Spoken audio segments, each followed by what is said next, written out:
Madame Sylvie Fayet, conservateur en chef des bibliothèques à Toulouse, à l'Urfist, qui a travaillé notamment au ministère de la Culture, à la BNF, entre autres, et qui va nous parler de l'open access, plus particulièrement en liaison avec le droit d'auteur.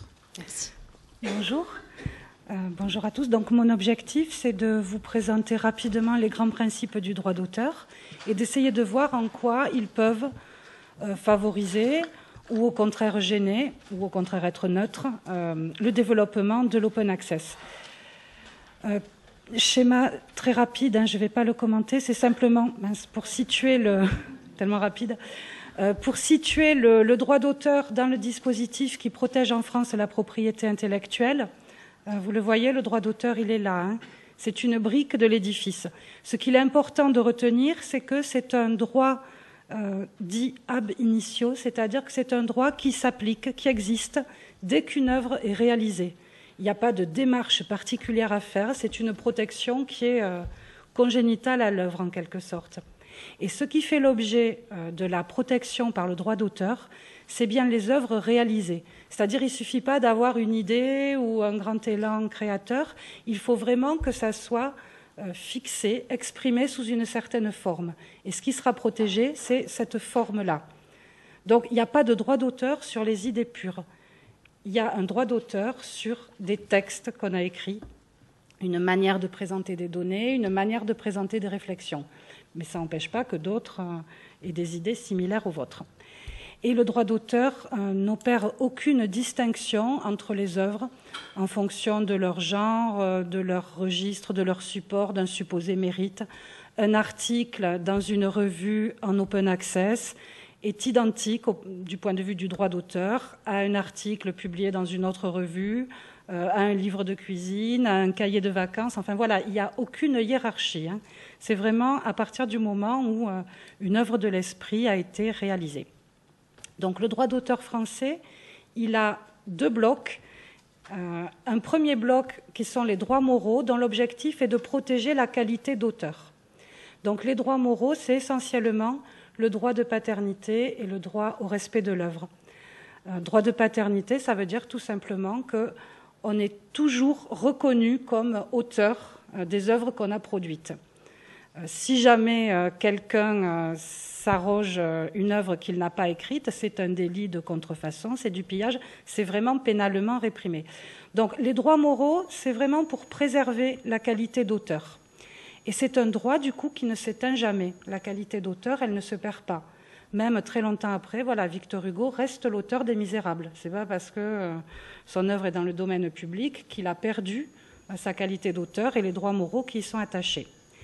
Inversement, l'autre bloc, qui lui est limité dans le temps, c'est ce qu'on appelle les droits patrimoniaux. Et l'objectif des droits patrimoniaux, ce n'est pas du tout de préserver la qualité d'auteur, mais c'est d'encadrer l'exploitation qui peut être faite d'une œuvre. Et l'exploitation, dans le droit français, elle couvre deux choses. La reproduction. La reproduction, c'est la photocopie, c'est la numérisation. Et elle couvre la représentation. La représentation, c'est quelque chose de très très large. Ça peut être le fait de mettre en ligne, ça peut être le fait de traduire, ça peut être le fait d'adapter, ça peut être le fait de lire en public un texte. Donc, toutes formes d'exploitation sont couvertes par ces droits patrimoniaux et eux, ils ont une durée limitée dans le temps, enfin limitée qui est quand même assez conséquente puisque ça dure jusqu'à 70 ans après la mort de l'auteur. Et passé ce délai, l'œuvre tombe dans le domaine public. À partir du moment où une œuvre est dans le domaine public, ce qui est libéré, c'est ça, ce sont ces droits patrimoniaux, ce n'est pas le droit moral. Quelques exceptions pour les droits patrimoniaux. On a effectivement, même si une œuvre n'est pas encore dans le domaine public, on a quelques exemptions prévues par la loi. La première et la principale, c'est l'usage privé. À titre privé, vous avez droit de représenter, de jouer un DVD à la maison ou de faire des photocopies à usage privé. On a ensuite un certain nombre d'autres cas particuliers, les analyses, les citations, le droit d'information, des genres comme le pastiche, la parodie, des actions comme l'établissement de catalogues de vente judiciaire ou toutes les reproductions qu'il est nécessaire de faire dans une bibliothèque ou un service d'archives pour préserver un document qui sinon se perdra. Donc ça, ce sont des cas dans lesquels on peut se dispenser de l'obtention des droits patrimoniaux. Et on a également une exception pédagogique dans les établissements d'enseignement supérieur. Il y a des négociations avec les sociétés représentant les différents éditeurs pour pouvoir utiliser des documents en situation d'enseignement ou de communication, pour pouvoir faire des copies, mais tout ça étant encadré par des conventions avec des contreparties financières. Si on ne rentre pas dans le cadre de ces exemptions, il va falloir demander l'autorisation dès qu'on veut exploiter une œuvre qui est couverte par les droits patrimoniaux. Et là, à qui faut-il s'adresser? C'est là que ça commence à se compliquer un peu, parce que dans le droit d'auteur, on va avoir plusieurs interlocuteurs possibles. Pour le droit moral, ce n'est pas compliqué. Il ne s'éteint pas, il est inaliénable. On ne peut pas le céder, on ne peut pas céder sa qualité d'auteur. Donc, tant que l'auteur est en vie, c'est lui. Et ensuite, ceux qui veilleront au respect de son droit moral, c'est-à-dire ceux qui veilleront à ce qu'il soit toujours correctement cité, à ce que son œuvre ne soit pas dénaturée, ce sera ses héritiers, ses représentants légaux. En revanche, dans le cadre des droits patrimoniaux, donc, qui va pouvoir autoriser l'exploitation d'une œuvre? Là, c'est très différent. Au départ, c'est l'auteur qui est titulaire des droits patrimoniaux. Au départ, le droit d'auteur, c'est un bloc. Mais les droits patrimoniaux, ils sont cessibles. Le droit a prévu que l'auteur peut les céder. Et très souvent, l'auteur, il va les céder à son éditeur. Et c'est le contrat d'édition qui va fixer un peu les modalités de cette cession. Mais on peut trouver aussi d'autres intervenants sur la question des droits patrimoniaux. On peut trouver des sociétés de gestion collective. Par exemple, la SACEM, dès que vous diffusez en public des œuvres musicales encore recouvertes par les droits, la SACEM collecte une taxe et la redistribue ensuite entre ayants droit. Et puis, on peut avoir ponctuellement des institutions auxquelles on cède des droits d'exploitation, par exemple à une bibliothèque pour qu'elle conduise une opération de numérisation. Enfin voilà, les droits patrimoniaux, ils peuvent être cédés à plusieurs et en cascade parfois. Un éditeur à qui on cède ses droits patrimoniaux les vendra ensuite à un éditeur étranger pour une traduction. Donc, ça peut être assez compliqué, en fait, les différents intervenants en matière de droits patrimoniaux. Ça, c'est le système français. Il y a un autre système juridique pour les droits d'auteur qui s'appelle le copyright, qui est en vigueur dans beaucoup de pays anglo-saxons, pour me venger juste du dépassement. Mais enfin, bon, vous voyez l'idée, hein. En gros, je souscris à la remarque qui avait été faite ce matin. Ça se rapproche beaucoup des droits patrimoniaux. Le copyright, c'est l'ensemble des droits d'exploitation d'une œuvre. Il y a quelques petites différences par rapport aux droits patrimoniaux français. La différence principale et la plus intéressante, à mon avis, celle qui fait que le copyright est assez attractif parfois, c'est que les exceptions, ce n'est pas une liste fixée par la loi. C'est une notion qui s'appelle le fair use, c'est-à-dire un usage correct, on va dire, entre guillemets, qui permet donc d'autoriser la réexploitation d'une œuvre dans certaines catégories définies comme un usage scientifique, pédagogique, correct, intéressant, voilà. Donc on a une liste moins limitative. Et puis la plupart des pays ont signé la Convention de Berne qui instaure un droit moral, notamment la paternité, le respect de l'œuvre. Donc, dans la pratique, dans beaucoup de pays, on se retrouve avec un système un petit peu équivalent, des droits patrimoniaux qui vont encadrer l'exploitation et un droit moral qui reconnaît la paternité. Donc, vous comprenez bien que pour la question des droits d'exploitation, un document essentiel, ça va être le contrat de publication. Pour une question qui avait été posée ce matin, c'est-à-dire un chercheur a publié dans une revue un article et souhaite par ailleurs le déposer dans un réservoir d'archives ouvertes. Dans ce cas-là, ce qui va vraiment être déterminant pour voir s'il peut ou pas, c'est le contrat de publication. Et il faudra voir quelle est l'étendue de la cession de droit qui a été consentie par ce contrat. Un contrat d'édition, je vais vous en montrer quelques exemples, mais il y a des points qui sont vraiment essentiels. Premier point, c'est que dans un contrat, un auteur il s'engage à fournir un texte et éventuellement des matériaux d'accompagnement qui sont libres de droit. C'est-à-dire que l'éditeur qui va prendre en charge un travail de publication, de diffusion, de mise en valeur, il faut quand même qu'il ait un document dont on lui garantit la jouissance sans problème. Il faut pas, il faut qu'il puisse, sans enfreindre les droits d'un tiers, publier les documents en question.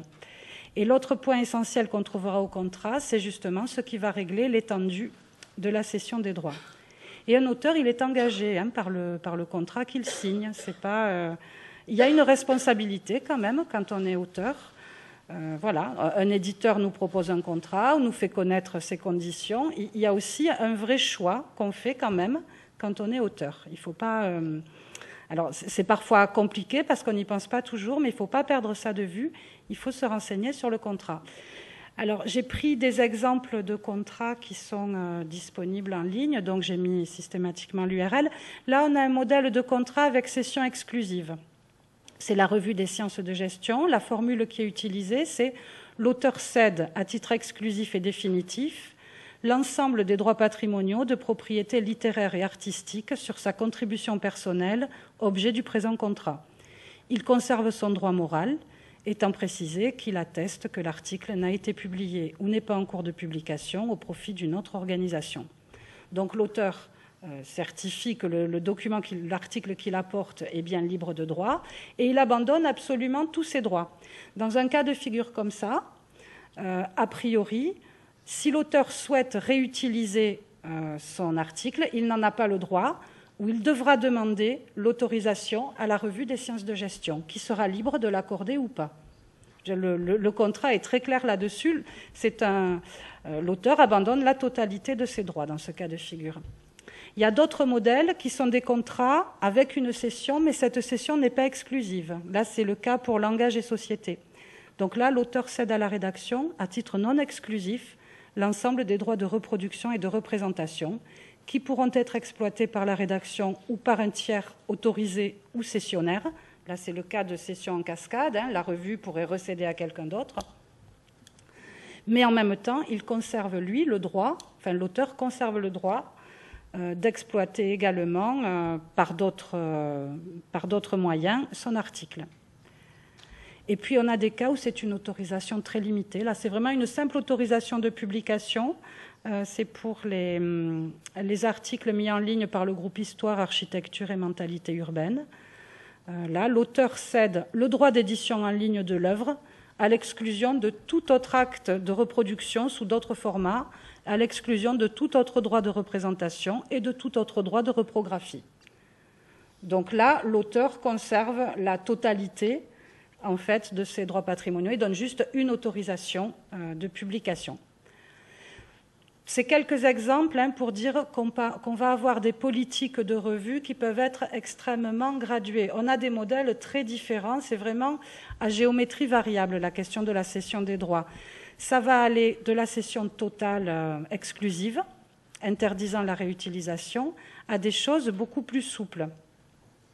Et notamment dans la perspective de la réutilisation dans un réservoir d'archives ouvertes, on va avoir des possibilités dans le contrat d'édition qui sont fixées par l'éditeur, qui peuvent s'accompagner de certaines contraintes. On en a parlé ce matin. Dans certains cas, l'éditeur sera d'accord pour qu'il y ait un dépôt du préprint. Dans d'autres cas, pour que ça soit la version après soumission et validation. Dans d'autres cas encore, pour que ça soit la version telle que mise en page par la revue. Dans pas mal de cas, il y aura éventuellement un délai minimum à respecter entre la parution dans la revue et le versement dans des archives ouvertes. Donc, on pourra vraiment avoir des modalités différentes. J'avais pris un exemple qui sera sans doute développé par M. Cavana ensuite, mais qui était l'exemple d'Elsevier sur le site. Il y a un tableau assez précis des droits des auteurs. Alors, ça ne date pas de l'open access et des archives ouvertes, des demandes de réutilisation de ces articles. Les auteurs en avaient déjà avant le développement des archives ouvertes. Donc là, voilà, vous avez un exemple de toutes les possibilités d'usage et qu'est-ce qui est autorisé. Et est-ce que ce qui est autorisé, c'est l'usage de la version de l'auteur ou est-ce que c'est l'usage de l'article tel que publié dans le journal?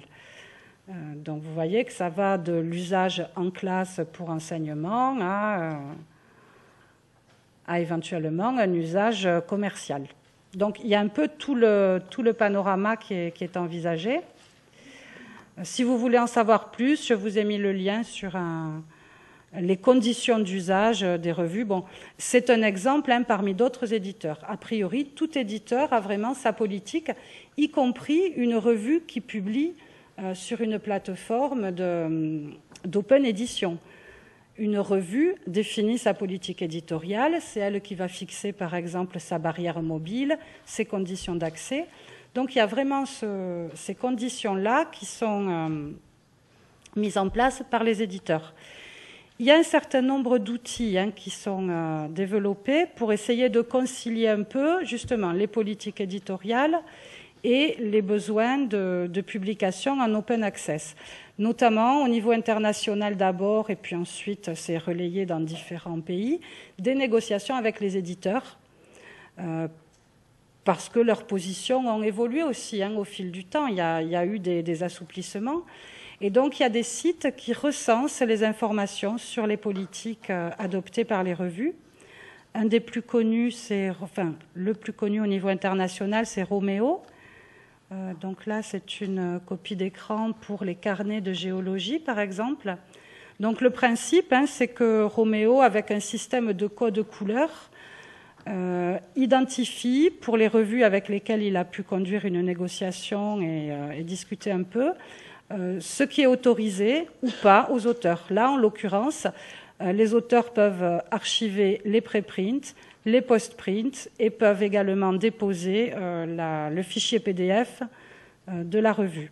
Donc c'est le cas d'une revue verte qui a une politique très libérale et qui a donné beaucoup d'autorisations.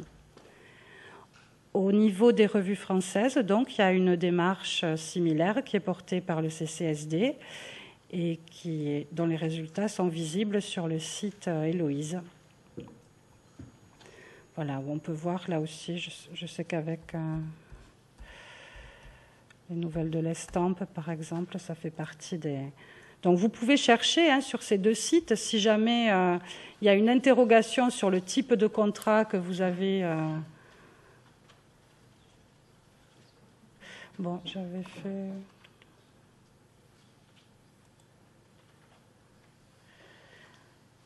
Si la connexion est un peu lente, je vais revenir à la copie d'écran à ce moment-là. Voilà, donc pour l'exemple tiré d'Héloïse, sur la revue Les Nouvelles de l'Estampe, voilà, il y a des embargos d'1 an qui ont été fixés et qui sont mentionnés, quelle que soit la version qu'on envisage de déposer. Donc, essayez de connaître un peu les conditions de réutilisation de son article entre le contrat de l'éditeur et ses différents sites, c'est parfaitement possible.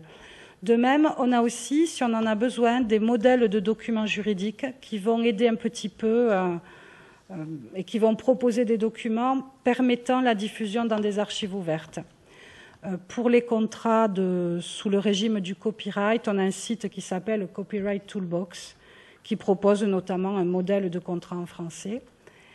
Et puis, on a également un petit logiciel qui vous propose d'éditer automatiquement. Si vous avez un contrat qui a été signé avant le développement des archives ouvertes et que vous souhaitez proposer à l'éditeur un addendum permettant de verser dans des archives ouvertes, là, c'est un petit site qui vous permet d'éditer automatiquement l'addendum en question. Alors, du point de vue des plateformes d'archives ouvertes, qu'est-ce que ça représente en termes juridiques, tout ça? On vous l'a dit ce matin, le fait de publier en open access, ce n'est pas exorbitant du droit commun. On reste soumis au dispositif juridique tel qu'il existe. Il n'y a pas de nouveaux droits qui se soient créés pour l'open access. Donc, vis-à-vis des éditeurs de revues, Christine Berthaud vous l'a précisé ce matin, il n'y a pas les archives ouvertes respectent les termes du contrat qui a été signé avec les éditeurs. Sur la page d'accueil de Halle, vous voyez la mention dans le respect des politiques des éditeurs. Dans les mentions d'Oatao, qui est un autre réservoir d'archives ouvertes, vous voyez mentionner que s'il y a un problème lié au droit d'exploitation, un document pourra, le cas échéant, être retiré. Donc, vis-à-vis des éditeurs, ça ne se substitue pas aux droits mis en place par le contrat d'édition. Du point de vue d'un auteur, publier sur un réservoir d'archives ouvertes, ça lui donne ni plus ni moins de droits au respect de son œuvre et au respect de sa qualité d'auteur que n'importe quelle autre forme de publication. Donc il jouit absolument du même droit moral que sur une publication d'un autre type. On a même indiqué ce matin que dans certains cas, il y avait un effet rebond qui faisait que son article devenant plus visible, du coup, il bénéficiait d'une meilleure visibilité. La plateforme d'archives ouvertes elle-même, elle n'est pas éditeur. J'ai mis le terme entre guillemets parce que j'étais gênée, mais elle est en même temps un peu plus qu'un simple hébergeur, parce que derrière, elle met en place, par exemple, une prestation d'archivage numérique à long terme. Donc, ce n'est pas juste un hébergement standard. Elle met en place une interface minimum de recherche. Elle met en place un certain nombre de services qui ne sont pas des services éditoriaux traditionnels, mais qui sont quand même beaucoup plus que ce que fait simplement un site web où on se contente de déposer. Donc, tacitement, en fait, la plateforme d'archives ouvertes, elle bénéficie d'un droit non exclusif de reproduction et de représentation des documents qui y sont versés. Alors, actuellement, donc on en a suffisamment parlé aujourd'hui, vous avez vu que il y a un engagement. Au départ, l'open access a pu être davantage un engagement individuel assez militant. Ça a été de plus en plus porté, relayé par des institutions. Et aujourd'hui, il y a des politiques nationales et internationales qui se mettent en place. On incite fortement au développement des revues en open access, des archives ouvertes.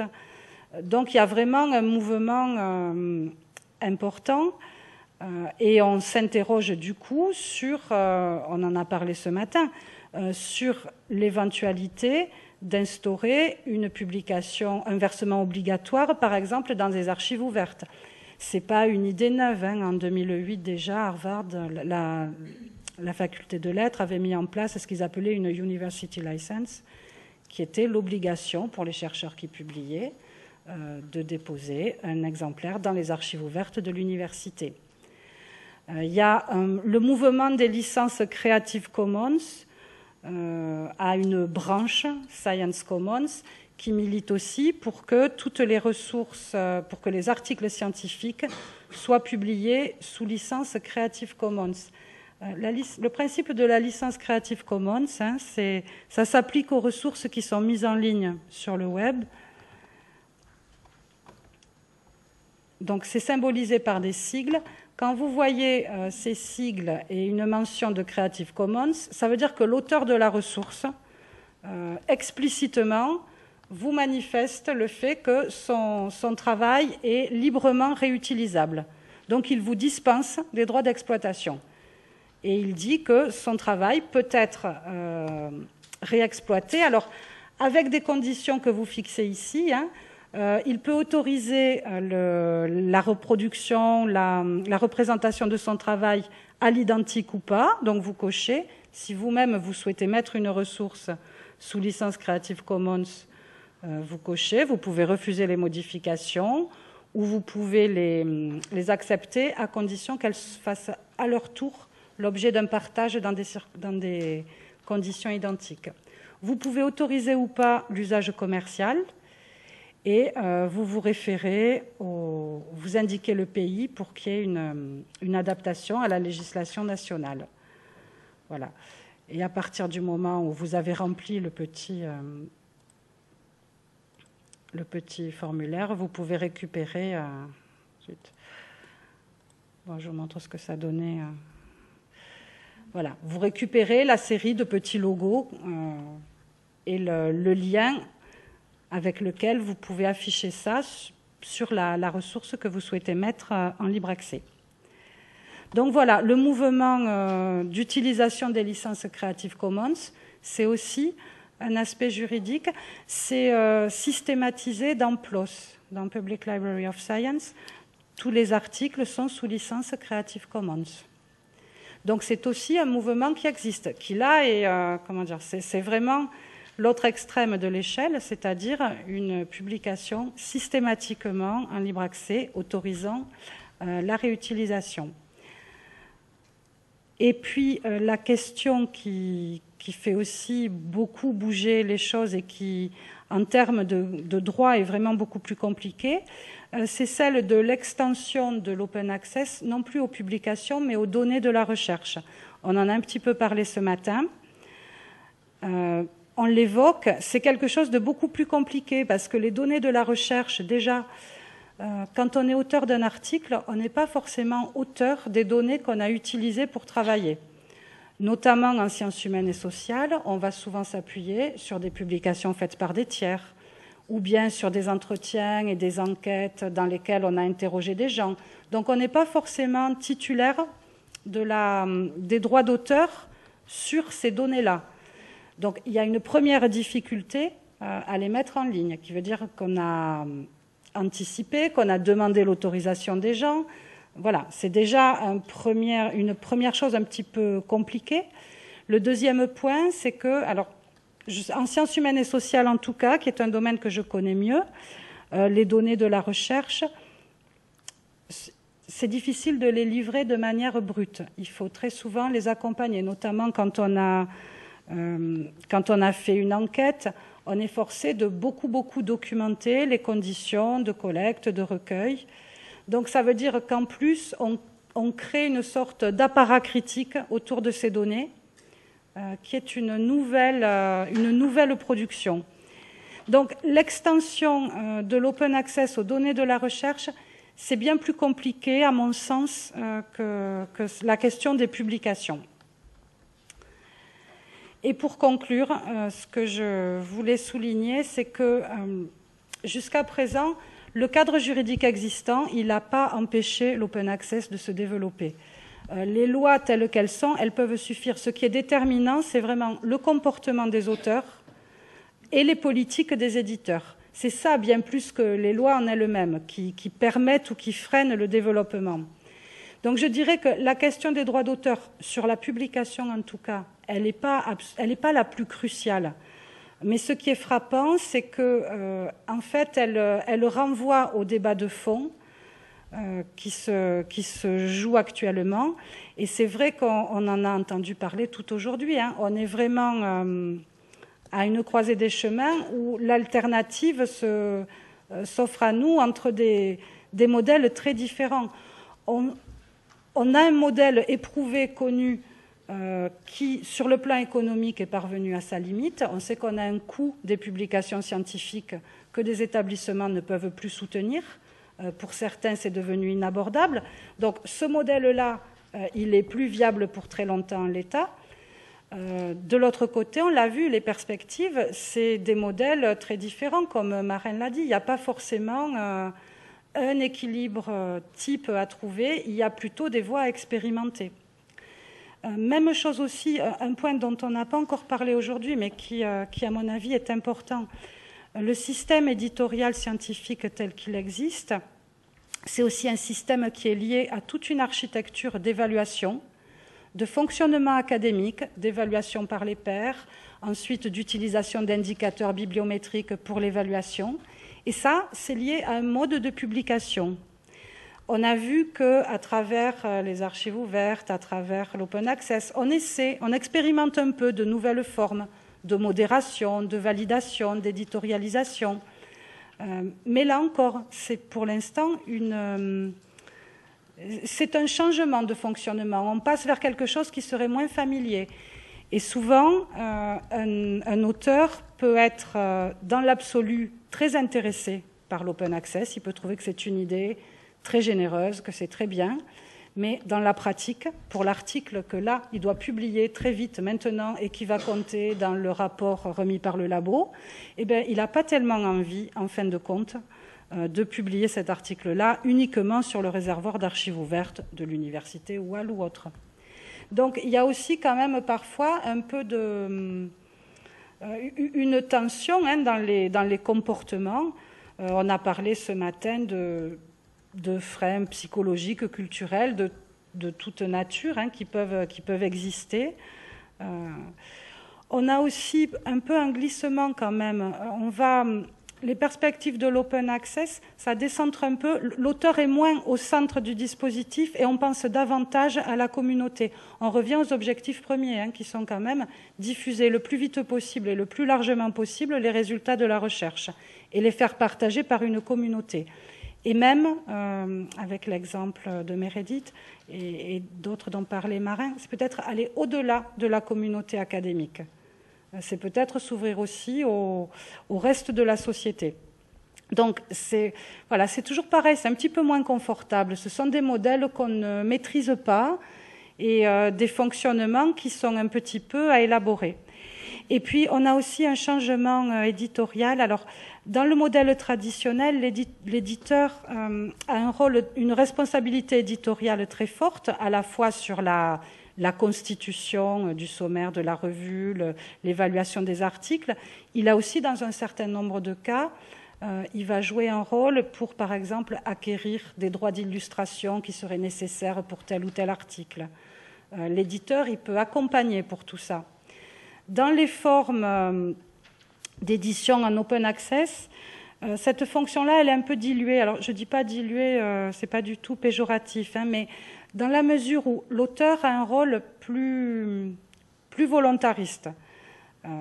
Dans une perspective d'open access, ce travail, par exemple, d'acquérir les droits sur les illustrations qu'il veut inclure dans son texte, ça va être à lui de les faire. Dans un certain nombre de cas, il va devoir prendre ça en charge. Donc, le rapport, si vous voulez, la distribution des tâches ne sera pas toujours exactement le même. Voilà, donc ça, c'était des pistes de réflexion que je vous soumets. Et pour le reste, merci de votre attention, parce que sur la digestion, c'est pas très rigolo, les questions juridiques.